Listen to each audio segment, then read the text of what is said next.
بسم اللہ الرحمن الرحیم۔ مولانا احسان صاحب فرمانے لگے ایک بہت بڑی آزمائش جو اس زمانے کی ہے، اس دور کی ہے، فرمایا کہ وہ آزمائش، وہ امتحان، وہ ہر شخص کی جیب میں پہنچ گیا ہے، اور فرمایا یہ ایسی آزمائش ہے کہ جس نے نفس اور شیطان کو بھی پیچھے چھوڑ دیا ہے۔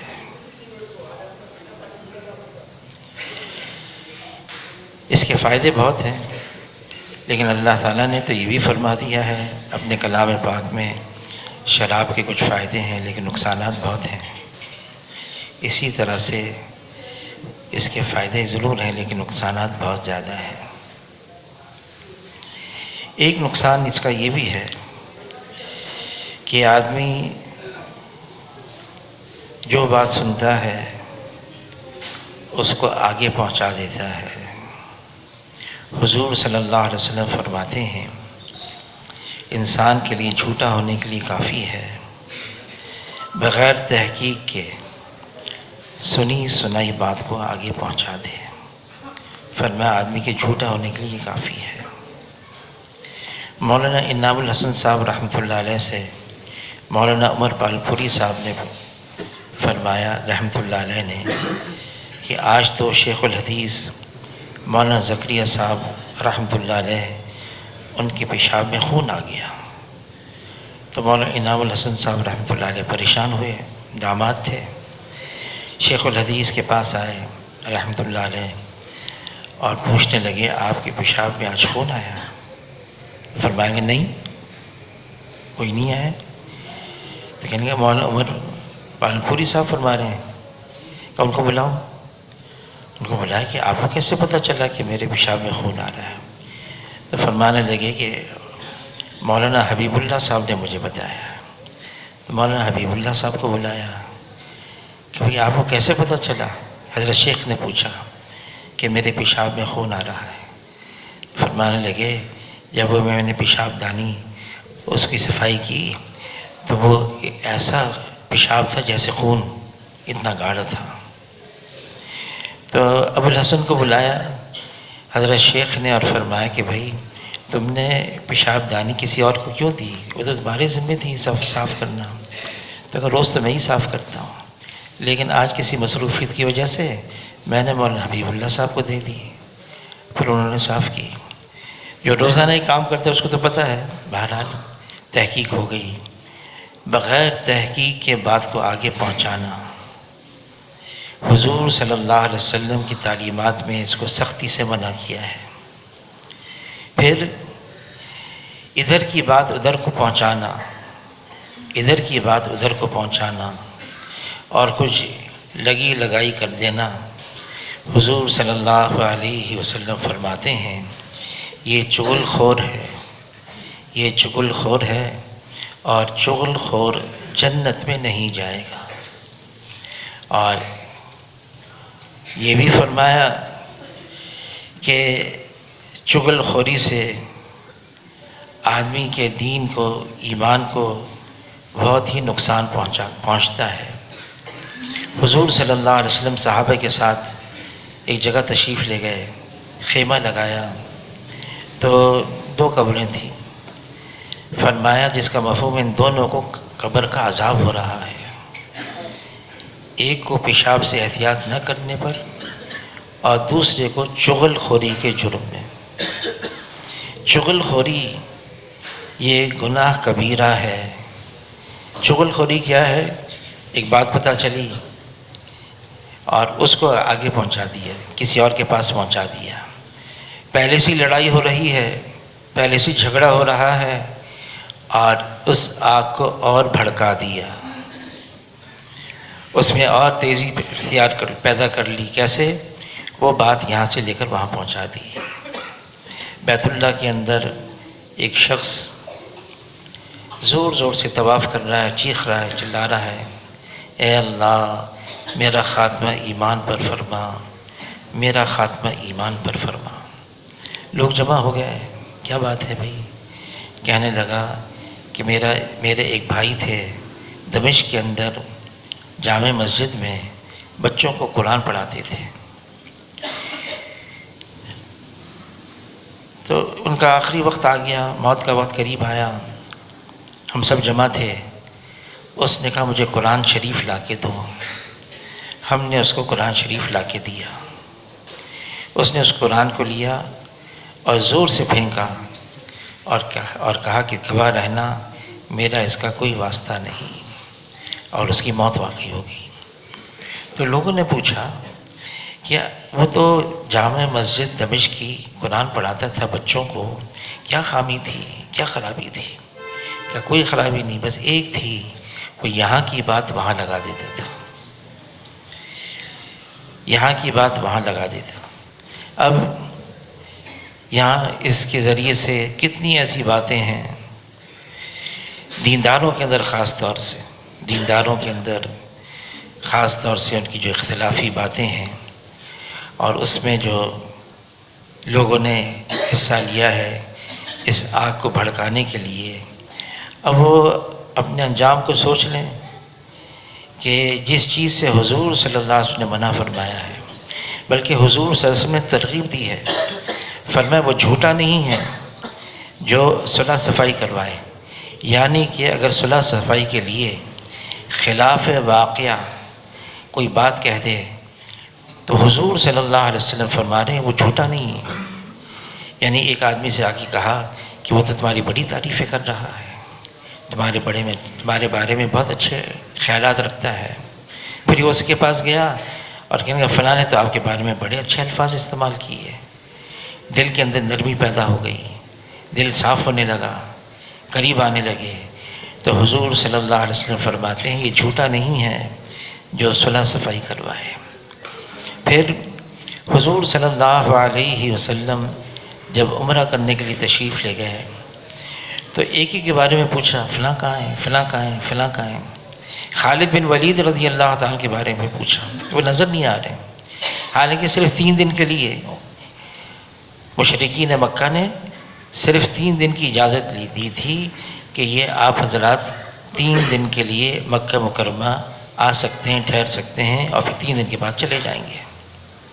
تو حضور صلی اللہ علیہ وسلم نے پوچھا خالد کہاں ہے؟ تو کہا وہ تو باہر چلے گئے، آپ کے آنے کی وجہ سے مکہ چھوڑ دیا انہوں نے۔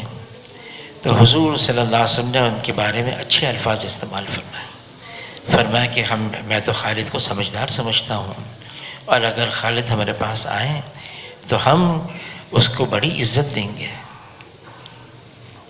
حضور صلی اللہ علیہ وسلم نے یہ تعلیم دی ہے کہ دیکھو دل اگر پھٹے ہوئے ہوں تو ان کو جوڑنا یہ بہت بڑی نیکی ہے، بہت بڑی نیکی ہے، دل جڑ جائیں آپس کے اندر۔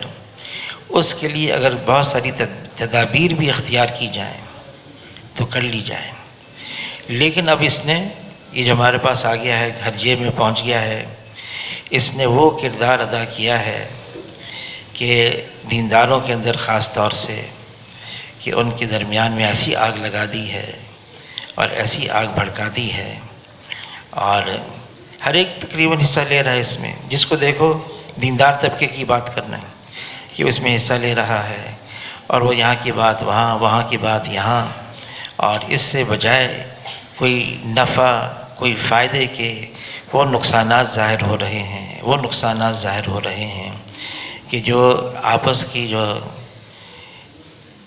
غلط فہمیاں ہیں اور آپس کے دل جو آپس میں پھٹے ہوئے ہیں ان میں اور زیادہ اضافہ ہو رہا ہے۔ حضور صلی اللہ علیہ وسلم نے اپنے امتی کے بارے میں یہ باتیں فرمائی ہیں جس کا مفہوم ہے کہ میرا امتی یہ جھوٹا نہیں ہے، میرا امتی یہ نرم مزاج کا ہے، میرا امتی یہ برداشت کرنے والا ہے، میرا امتی صبر کرنے والا ہے، میرا امتی سہ جانے والا ہے، میرا امتی دھوکہ نہیں دیتا، میرا امتی کسی پر الزام تراشی نہیں کرتا، میرا امتی ٹو نہیں لگاتا کہ اس کے عیب معلوم ہو جائیں، کمی معلوم ہو جائے اور میں اس کو چھانوں۔ حضور صلی اللہ علیہ وسلم نے ترغیب دی، چھپاؤ، اگر کوئی غلطی معلوم بھی ہو جائے، کوئی عیب معلوم بھی ہو جائے، اس کو چھپاؤ، اس کی تشہیر مت کرو، اس کو اعلان مت کرو۔ اور یہ بھی فرما دیا جس کا مفہوم ہے، اگر کوئی کسی کی کمی، خامی، برائی، اگر کسی کی برائی کو وہ تشہیر کرے گا اور لوگوں کے سامنے بیان کرتا رہے گا تو ایسے شخص کو اللہ تعالیٰ گھر بیٹھے ہی رسوا کر دیں گے، اللہ تعالیٰ اس کے عیب کھول دیں گے۔ دوسروں کی کمیوں کو چھپانا، حضور صلی اللہ علیہ وسلم کی تعلیمات میں یہ اہم بات ہے، چھپاؤ، ظاہر مت کرو۔ کمی نظر آ گئی تو اب ہاں اصلاح کرنا تو ضروری ہے، اس اصلاح کی تدبیر اختیار کرو، اصلاح کی تدبیر اختیار کرو، اور وہ تدبیر ایسے انداز سے اختیار کرو کہ اس کی دل آزاری نہ ہو، غیبت نہ ہو، کسی کے سامنے اس کی عزت کم نہ ہو، وہ سارے ایسے اسباب اختیار کیے جائیں۔ اور اگر ایسا نہ کیا، اگر غیبت ہو گئی تو فرمایا غیبت تو ایسا ہے جیسے اپنے مرے ہوئے بھائی کا گوشت کھانا ہے، اور ہمیں کراہیت آتی ہے، فرمایا ایسی غیبت سے کراہیت آنی چاہیے۔ اب غیبت کیا ہے؟ حضور صلی اللہ علیہ وسلم سفر میں ہیں، ابو بکر رضی اللہ تعالیٰ عنہ، عمر رضی اللہ تعالیٰ عنہ حضور کے بڑے قریبی مشیر ہیں، مشورے دینے والے ہیں، بیٹھے ہوئے حضور کے خیمے میں، دیر ہو گئی، حضور صلی اللہ علیہ وسلم نے خادم بھی دیا تھا۔ اب شیخین ابو بکر رضی اللہ تعالیٰ عنہ، عمر رضی اللہ تعالیٰ عنہ، کتنی مقدس ہستیاں ہیں یہ، کتنا اونچا مقام ہے ان احباب کا، ہم جانتے نہیں، اندازہ نہیں لگا سکتے۔ ابو بکر رضی اللہ تعالیٰ عنہ، عمر رضی اللہ تعالیٰ عنہ، اب یہ دونوں کافی دیر ہو گئی، پہنچے اپنے خیمے میں، خادم بھی ہے تو دیکھا خادم سو رہا ہے، اب بھوک بھی لگی ہوئی ہے، بہت دیر سے مشورے بھی ہیں، تو ابو بکر رضی اللہ تعالیٰ نے فرمایا یہ تو بڑا سست آدمی نکلا، سو گیا یہ تو۔ عمر رضی اللہ تعالیٰ نے کہا اس نے تو کچھ کیا بھی نہیں، یہ کیسا عجیب آدمی ہے، خدمت کے لیے مقرر کیا اس کو۔ اور عمر رضی اللہ تعالیٰ طبیعت میں جلالی پن تھا، اس کو اٹھایا، اس کی پٹائی بھی کر دی۔ پھر حضور کی خدمت میں آئے، دونوں آپس میں بات کرنے لگے کہ چلو حضور کی خدمت میں، وہاں ان کے خیمے میں ہم نے دیکھا تھا، حضور کے خیمے میں کہ کسی نے کوئی کھانا پیش کیا تھا، کھانا رکھا ہوا تھا، وہیں چلتے ہیں۔ دونوں حضور صلی اللہ علیہ وسلم کے خیمے میں آ گئے، اور خیمے میں آ کر اور عرض کیا اللہ کے رسول کہ ہم تو کچھ کھانے کے لیے آئے ہیں۔ تو حضور صلی اللہ علیہ وسلم نے فرمایا جس کا مفہوم ہے تمہارے دانتوں میں تو، دونوں کے دانتوں میں کچھ لگا ہوا ہے۔ کہا اللہ کے رسول ہم نے تو کچھ کھایا ہی نہیں۔ کہا لگا ہوا ہے، ہم نے کچھ نہیں کھایا۔ کہا کسی کی غیبت تو نہیں کی؟ کہا وہ سو رہا تھا تو ہم نے صرف اتنا کہا یہ بڑا سست ہے، کام کا آدمی نہیں ہے۔ فرمایا بس یہی ہے غیبت۔ عائشہ رضی اللہ تعالیٰ عنہ نے عرض کیا اے اللہ کے رسول، وہ اشارہ بھی کیا، وہ جو اتنی ہے ٹھگنی ہے۔ تو فرمایا جس کا مفہوم ہے عائشہ تم نے ایسا کام کر لیا، ایسے بول دیے، اگر دنیا کے پانی میں ڈال دیا جائے تو سارے دنیا کے پانی میں تعفن ہو جائے۔ یہ ایسی باتیں ہیں آج ہمیں اس کی ہم اہمیت نہیں جانتے، یہ کتنی سخت باتیں ہیں۔ حضور صلی اللہ علیہ وسلم نے پوچھا صحابہ کرام سے بتاؤ میری امت کا مسکین کون ہے؟ تو عرض کیا اللہ کے رسول جس کے پاس مال نہیں، دولت نہیں، غریب فقیر آدمی مسکین ہے؟ فرمایا کہ نہیں، میری امت کا مسکین وہ ہے کہ حشر کے میدان میں نیکیوں کا ایک انبار لے کر آئے، ڈھیر ہے نیکیوں کا،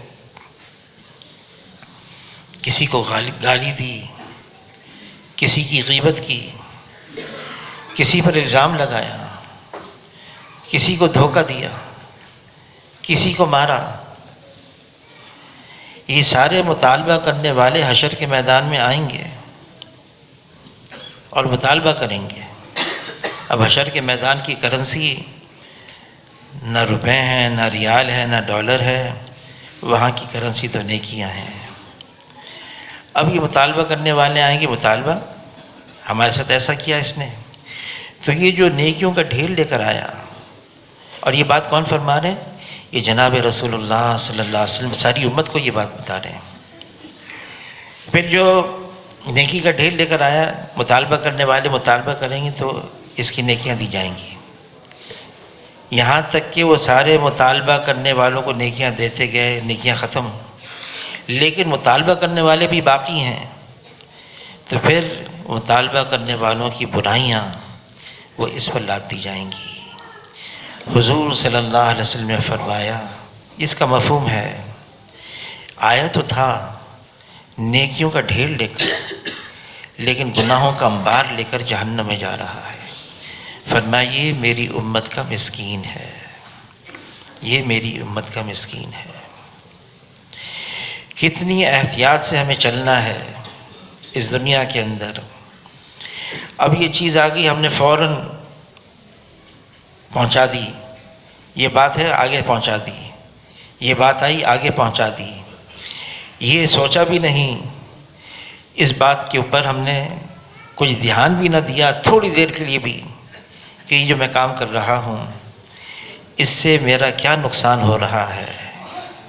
حالانکہ اتنی آسان سی بات ہے، بٹن دبایا اور اس سے جو نقصان ہو گیا۔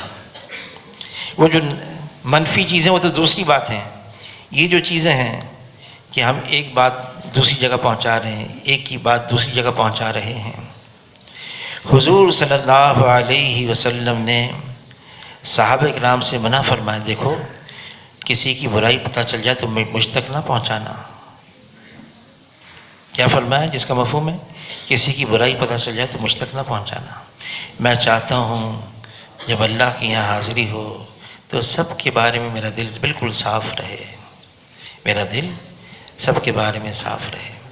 ظاہر ہے انسان ہیں ہم، اور انسانی فطرت ہے کسی کے بارے میں کوئی بات سن لیں ہم تو ظاہر انسان کے جذبات بھی ہوتے ہیں، آدمی جذبات بھی آدمی، اگر کوئی آدمی آ کے کہتے ہیں نا کہ فلاں تمہارے بارے میں یوں کہہ رہا تھا، کوئی برائی اس کی برائی کر رہا تھا، تو اس کے کیا جذبات ہوں گے اس کے بارے میں؟ ظاہر ہے اس کے جذبات بھی یہی ہوں گے، ایک انتقام کا بھی جذبہ آ سکتا ہے، ابھی ڈنڈا لے کے جاؤں اس کے سر پہ ماروں میں، انتقام کا جذبہ۔ اس لیے حضور صلی اللہ علیہ وسلم نے کبھی بھی کسی نے کوئی بات بھی پہنچائی نا، اب ایک نوجوان تھے زید بن ارقم رضی اللہ تعالیٰ عنہ، حضور کی خدمت میں آئے اور کہا یہ جو عبداللہ ابن ابی بن سلول ہے اس نے ایسی اتنی سخت بات کہتی ہے۔ کیا بات کہی؟ کہ ہم عزت والے ہیں اور ہم مدینہ پہنچ کر ان ذلیلوں کو جو ہے مدینہ سے نکال دیں گے۔ حضور صلی اللہ علیہ وسلم نے یہ بات سنی، بالکل خاموش ہو گئے، کوئی رد عمل ظاہر نہیں کیا، خاموش۔ عبداللہ ابن ابی رئیس المنافقین، اس کو پتہ چل گیا، وہ حضور کی خدمت میں آیا، کہنے لگا میں نے یہ نہیں کہا۔ تو حضور صلی اللہ علیہ وسلم نے اس کی بھی بات پر کوئی رد عمل ظاہر نہیں کیا، یہ بھی نہیں کہا کہ اچھا تحقیق ہو جائے، یہ بھی نہیں کہا، خاموش ہو گئے، خاموشی سے سن لیا۔ جب زید بن ارقم کو پتہ چلا کہ عبداللہ ابن ابی بن سلول نے آ کے یہ کہہ دیا حضور کی خدمت میں کہ میں نے نہیں کہا، اور حضور صلی اللہ علیہ وسلم خاموشی سے سنتے رہے اور کوئی رد عمل ظاہر نہیں کیا، تو یہ ان کے دل میں خیال آنے لگا میں تو جھوٹا بن گیا۔ شرم کے مارے یہ حضور صلی اللہ علیہ وسلم کی مجلس میں انہوں نے آنا بند کر دیا، نہیں آتے تھے، یہاں تک کہ اللہ نے وحی نازل فرمائی اور وحی کے ذریعے سے یہ بات پہنچائی کہ نہیں اس نے کہا ہے، عبداللہ ابن ابی بن سلول نے یہ بات کہی ہے، اور پوری سورہ منافقین نازل ہو گئی۔ پھر یہ آنے لگے اور یہ اللہ کا شکر ادا کرنے کے لگے، اے اللہ کہ آپ نے میری لاج رکھ لی، ورنہ میں تو اس قابل بھی نہیں رہا تھا کہ میں حضور صلی اللہ علیہ وسلم کو اپنا چہرہ دکھاؤں۔ جب یہ آیتیں نازل ہو گئیں تو حضور صلی اللہ علیہ وسلم نے بلائے نہیں عبداللہ ابن ابی بن سلول کو کہ تم نے ایسا کہا، اور مجھے آ کے کہا نہیں، خاموش۔ یہ ساری تعلیمات کیا ہیں؟ حضور صلی اللہ علیہ وسلم فرماتے ہیں اللہ نے مجھے بلند ترین اخلاق کی تکمیل کے لیے بھیجا ہے، بلند ترین اخلاق کی تکمیل کے لیے بھیجا ہے۔ حضور صلی اللہ علیہ وسلم ہمیں اخلاق سکھا رہے ہیں، وہ اخلاق جو اس سے پہلے کبھی بھی اس دنیا میں نہیں آئے، وہ حضور صلی اللہ علیہ وسلم نے سکھائے ہیں ہمیں۔ وہ اخلاق ضبط کرو، برداشت کرو، صبر کرو، سہ جاؤ، انتقام کا جذبہ نہ ہو، کوئی کتنا کہہ دے، دل اپنا صاف رکھو۔ انس رضی اللہ تعالیٰ عنہ حضور کی خدمت میں رہے 10 سال، اور اس وقت خدمت میں رہے جب ان کی عمر 10 سال کی تھی، چھوٹی عمر حضور کی خدمت میں، اور فرماتے ہیں حضور صلی اللہ علیہ وسلم نے، میں خدمت میں تھا حضور صلی اللہ علیہ وسلم کی، حضور صلی اللہ علیہ وسلم نے بہت زیادہ نصیحتیں نہیں کی، بہت زیادہ نصیحتیں یہ نہیں کی، وہ تو آدمی اپنے عمل سے بتاتا ہے کیا کرنا ہے، عمل سے۔ اور یہ جو طریقہ کار ہے نصیحت کا، یہ سب سے اعلیٰ درجہ ہے، آدمی اپنے عمل سے بتائے۔ حضور صلی اللہ علیہ وسلم فرماتے ہیں اس کا مفہوم ہے میرا بہترین امتی وہ ہے جس کو دیکھ کر خدا یاد آ جائے، جس کے کلام سے علم میں اضافہ ہو، اور جس کے عمل سے آخرت کا شوق پیدا ہو۔ فرمایا یہ میرا بہترین امتی ہے۔ تو انس رضی اللہ تعالیٰ عنہ کو حضور صلی اللہ علیہ وسلم نے فرمایا کہ اے میرے بیٹے، اگر ہو سکے، علماء حضرات فرماتے ہیں اس جملے نے اگر ہو سکے سے مراد یہ ہے آسان کام نہیں ہے، آسان نہیں ہے۔ اگر ہو سکے اپنا دل سب کی طرف سے صاف رکھنا، اپنا دل سب کی طرف سے صاف رکھنا۔ اب یہ آسان کام نہیں ہے، لیکن آدمی کیسے صاف رکھے؟ کسی نے برائی کر لی، کسی نے کچھ تکلیف پہنچائی، جس کی طرف سے کوئی تکلیف پہنچی ہے آدمی اپنا دل اس کی طرف سے صاف رکھ لے، یہ آسان کام نہیں ہے۔ حضور صلی اللہ علیہ وسلم فتح مکہ کے موقع پر صفا پہاڑی پر چڑھے، سب جمع ہیں، اور حضور صلی اللہ علیہ وسلم نے بہت مختصر بات فرمائی۔ حضور صلی اللہ علیہ وسلم کے الفاظ بڑے جامع ہوتے تھے، بہت لمبا چوڑا خطبہ، تقریر، بیان یہ ایسا نہیں تھا، بلکہ حضور صلی اللہ علیہ وسلم مختصر بات فرماتے، بڑی جامع الفاظ میں بتاتے۔ تو حضور صلی اللہ علیہ وسلم صفا پہاڑی پر چڑھے اور فرمایا سب کے سامنے، آج میں وہ کہوں گا جو یوسف علیہ السلام نے اپنے بھائیوں سے کہا تھا، لا تثریب علیکم اليوم، آج کسی کے لیے کوئی ملامت بھی نہیں۔ میں یہ بھی یاد نہیں دلاؤں گا دیکھو فلاں موقع میں تم نے ایسا کیا تھا، معاف ہے، یہ نہیں، سب کو معاف کیا۔ اب یوسف علیہ السلام جب ان کے بھائی آئے تھے، جب ان کے والد صاحب نے کہا، یعقوب علیہ السلام نے اپنے بیٹوں سے جاؤ اور بنیامین کو بھی لے کر آؤ اور یوسف کو بھی لے کر آؤ، تو کہنے لگے ابھی تک آپ یوسف کو نہیں بھولے، ابھی تک آپ یوسف کو نہیں بھولے۔ اب ان کے تو ذہن میں یہی تھا مر بنا کے پتہ نہیں کیا ہوا، لیکن جب والد نے بہت اصرار کیا تو گئے، اور پھر والد صاحب نے بھی کہا، یعقوب علیہ السلام نے، دیکھو ایک دروازے سے داخل مت ہونا، مختلف دروازوں سے شہر میں داخل ہونا۔ وہ بھائی داخل ہوئے اور بڑی منت سماجت کی، ہمارا باپ بوڑھا ہو گیا ہے، بینائی بھی چلی گئی ہے، کچھ رحم کھاؤ۔ تو پھر یوسف علیہ السلام نے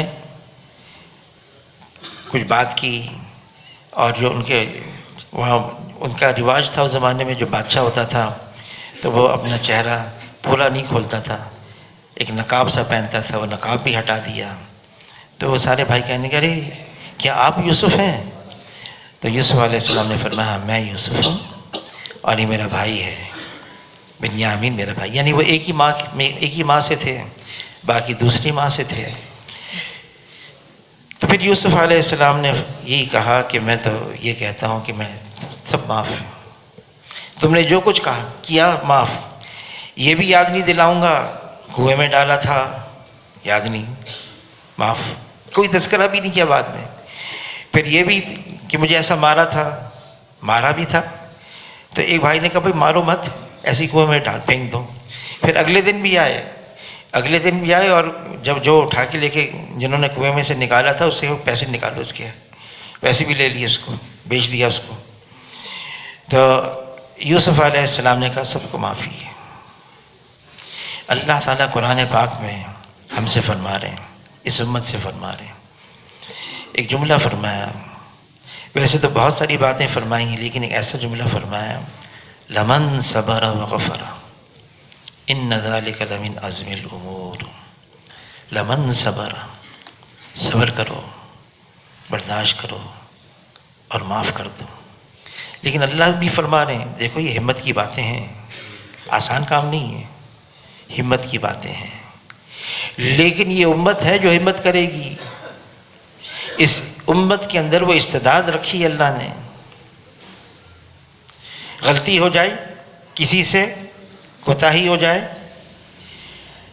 تو اس کو آگے مت پہنچاؤ۔ آج کل کی سیاست کیا ہے، جتنی تشہیر ہو جائے دوسرے کو بدنام کرنے کے لیے، تاکہ اس کے ووٹ کم ہو جائیں میرے ووٹ زیادہ ہو جائیں، جتنا بھی کسی کو بدنام کیا جا سکے۔ حضور صلی اللہ علیہ وسلم ایسا معاشرہ تشکیل فرمایا، اس معاشرے کے اندر ہر ایک دوسرے کے ساتھ ایسی رعایت رکھتا تھا، چھپاتا تھا۔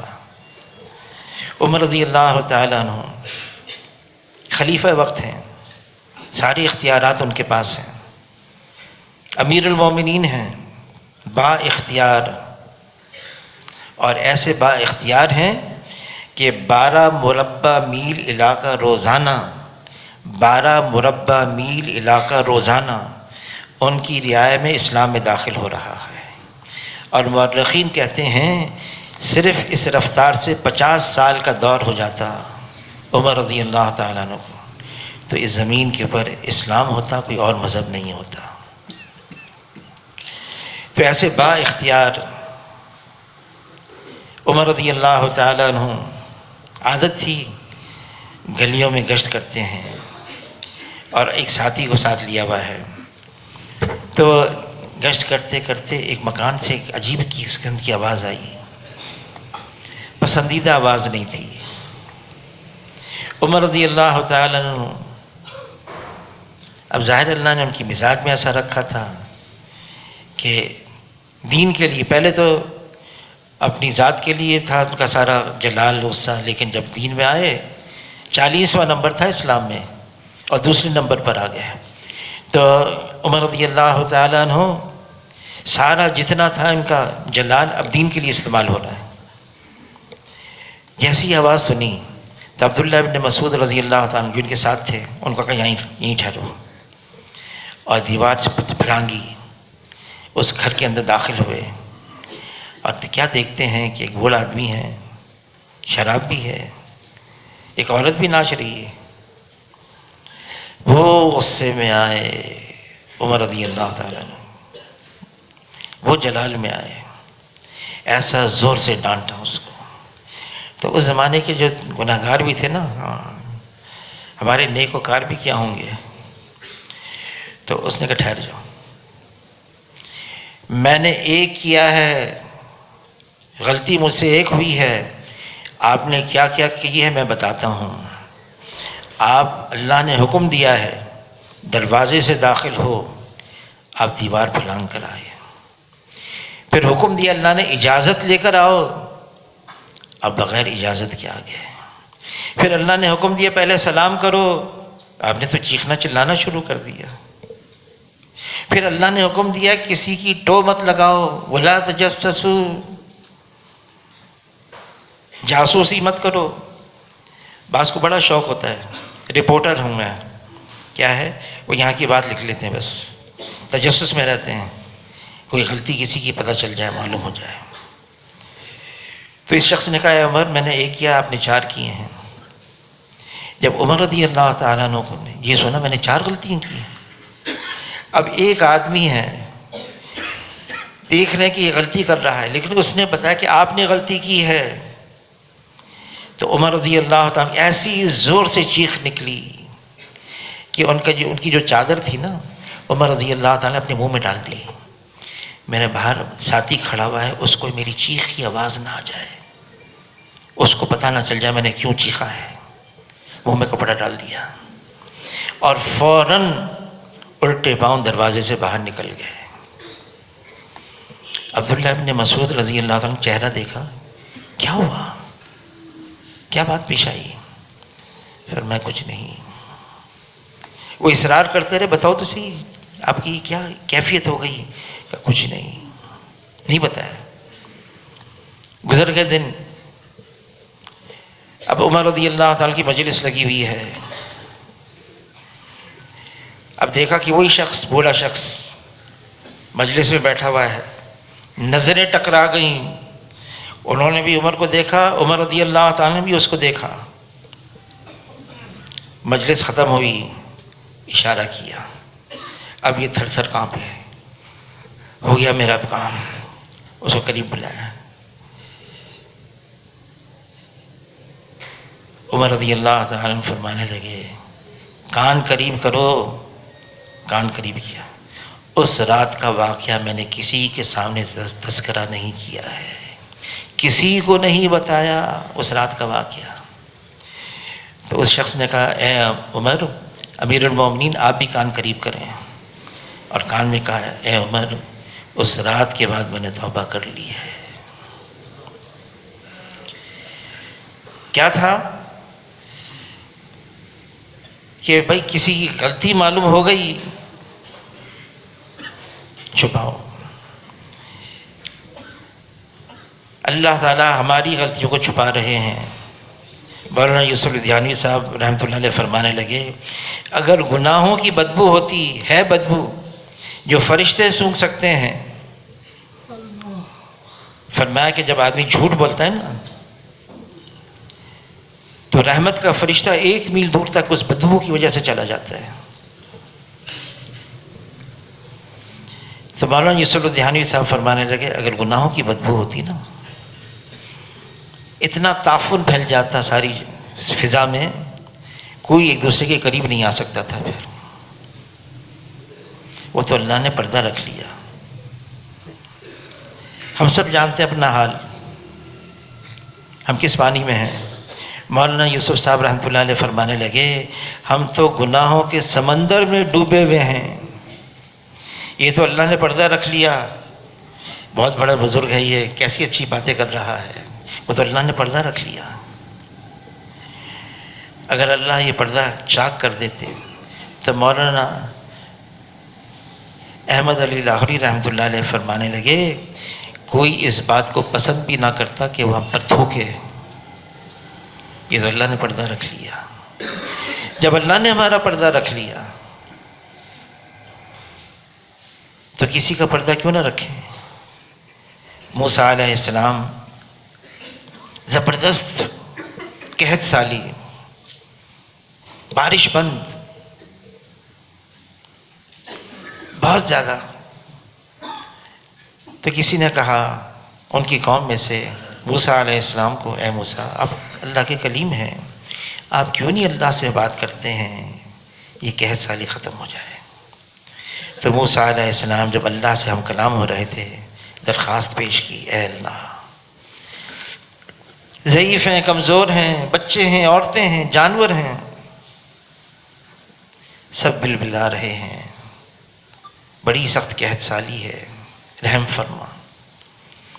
اللہ نے بات پہنچائی موسیٰ علیہ السلام کو، اے موسیٰ تمہارے درمیان میں ایک ایسا گنہگار ہے، ایسا بد کردار ہے، ایسا پاپی ہے کہ اس کی وجہ سے میں نے بارش کو روک رکھا ہے۔ کون ہے؟ کہ میں نے اس پر پردہ رکھا ہوا ہے۔ موسیٰ علیہ السلام قوم کی طرف آئے، سب کو نکالا باہر میدان میں، پوری قوم کو، ایک بھی نہیں رہے گا، سب آئیں گے باہر، سب کو باہر۔